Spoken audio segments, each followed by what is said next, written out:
किसी पे निर्भर भी नहीं है, हम खुद पे निर्भर हो जाते हैं और हमारा दुख यहीं से शुरू होता है। और इस दुख को जो माया से ग्रस्त है, इस सिलसिले को काटने के लिए हम इस कौन में कृष्ण भावनामृत का कंसेप्ट समझाते हैं।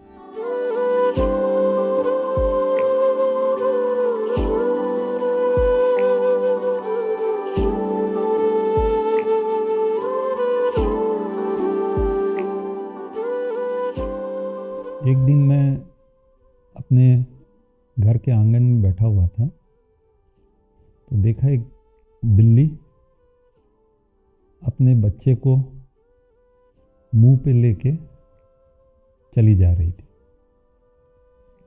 फिर थोड़ी देर बाद उस बच्चे को उसने नीचे उतारा और उतार कर तुरंत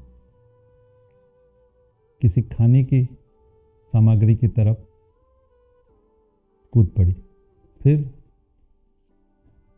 कुछ खा पी कर वो बिल्ली वापस आई और अपने बच्चे को बड़े प्रेम से मुंह में उठाया और आगे बढ़ गई। इसी तरह मैंने एक दिन बंदर के बच्चे को देखा। वो पेड़ में अपने माँ के गोद में जोर से कस के उसको पकड़ी हुई है और बंदर ऊपर चढ़ रहा है। तो चढ़ते चढ़ते देखा वो बच्चे अचानक गिर पड़ा।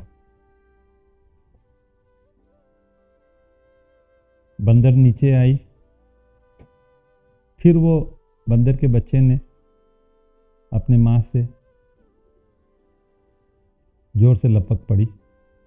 तो मैंने दोनों ही उदाहरण को मिलाया कि दोनों में क्या अंतर है। इसको मैंने अपने जीवन से जोड़ा। पहला में देखा कि बिल्ली के बच्चे पूर्ण रूप से निर्भर है अपने माँ के ऊपर और माँ ही उसको पकड़ती है, ले जाती है, रखती है, फिर वापस ले जाती है, रखती है। दूसरे केस में देखा मैंने कि बंदर ने अपने बच्चे को नहीं पकड़ा हुआ था, बच्चा बंदर को पकड़ा हुआ था और जैसे ही वो छोड़ा नीचे गिरा, फिर वो पकड़ा, फिर माँ उसको ले गई। हमारे जीवन में जो बचपन वाला हिस्सा है उसमें देखा गया है कि हम पूर्ण रूप से अपने माँ बाप पे निर्भर रहते हैं और माँ बाप हमारा अच्छा से अच्छा ख्याल रखते हैं। लेकिन जैसे हम बड़े होते हैं हमारी मन में इच्छा अभिलाषा जागना शुरू हो जाता है और हम अपने इंद्रिय तृप्ति के लिए आगे बढ़ने लगते हैं। इस इंद्रिय तृप्ति के लिए हम भौतिक जगत में पैर रखते हैं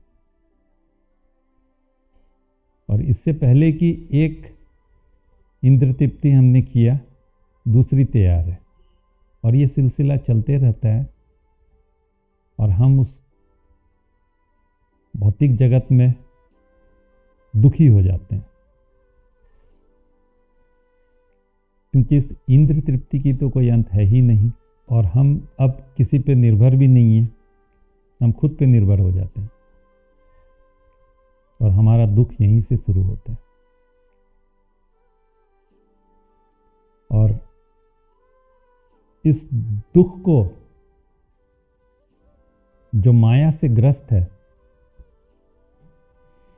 इस सिलसिले को काटने के लिए हम इस कौन में कृष्ण भावनामृत का कंसेप्ट समझाते हैं। हम यहाँ कीर्तन करते हैं, प्रसाद बांटते हैं,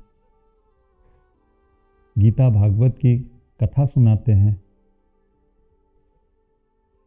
ऐसे कई उपाय हम करते हैं जिससे कि ये दुख भरी माया हमारे जीवन से निकल जाए। और ठीक उसी तरह जैसे हमारे जीवन में खूब दुख आती है तो हम भगवान के पास चले जाते हैं, खूब भक्ति करते हैं, हमारी इच्छा अभिलाषा पूर्ण होती है, हम बहुत खुश हो जाते हैं कुछ क्षण के लिए। और इससे पहले कि एक इच्छा पूरी हुई, दूसरी उससे भी बड़ी इच्छा सामने खड़ी है, फिर हम उस तरफ कूद पड़ते हैं, फिर हम वापिस भगवान को भूल जाते हैं, हमारी अगली इंद्र तृप्ति की तरफ हम बढ़ जाते हैं। हमारी हालत ठीक उसी तरह होती है जब बंदर के बच्चे बंदर को छोड़ देते हैं तो नीचे गिर जाते हैं, तो हम भी इसी तरह क्षण भर का खुशी जो हमें मिलती है, हम तुरंत भगवान को छोड़ के इंद्र तृप्ति की तरफ कूदते हैं और फिर वापिस हम दुखी हो जाते हैं, हम वापिस दुख में घिर जाते हैं। तो इस्कॉन में हम सिखाने की कोशिश करते हैं कि किस तरह हम एक बंदर के बच्चे की तरह नहीं, एक बिल्ली के बच्चे की तरह पूर्ण रूप से भगवान में कैसे निर्भर हो, ताकि हम अपना सामान्य जीवन यापन करते हुए हमेशा परम आनंद में रहे। तो आपको भी कृष्ण भावनामृत में रह के परमानंद महसूस करना है, तो आप हमारे साथ जुड़िए। हरे कृष्ण।